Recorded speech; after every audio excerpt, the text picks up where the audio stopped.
Kasama ko nga pala dito si Congressman Franz Pumaren. Ayan. Ng Quezon City. Mabuhay po kayong lahat.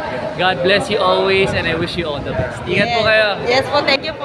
Ayan, si Sir Chucky. Namigay nga pala sila dyan ng pang-ulam. Ayan. Ayan, ang dami nabigyan ng pang-ulam. Ang Magnolia Fried Chicken. Ayan, ready to cook na po siya. May ayan, mayroon din siyang bola-bola. Ayan, templados na siya.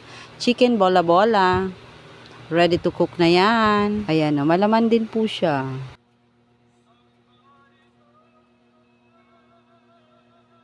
Ayan, lalagay nyo na lang. Ayan, o, tingnan na. Ano nga pala siya? Ang laman niya ay 400 grams. Sa 400 grams, sa isang balot ay may laman siyang 5 piraso. Ayan, malaman din po siya. Ayan, masarap po. Try nating lutuin. Ayan.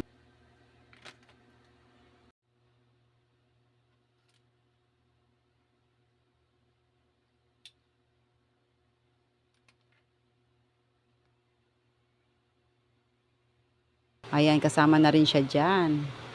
Ayan, naprito ko na. Tikman natin. Ayan, mukha namang masarap. Yan, ang chicken bola-bola. Ayan, prinito ko na din. So, ayan.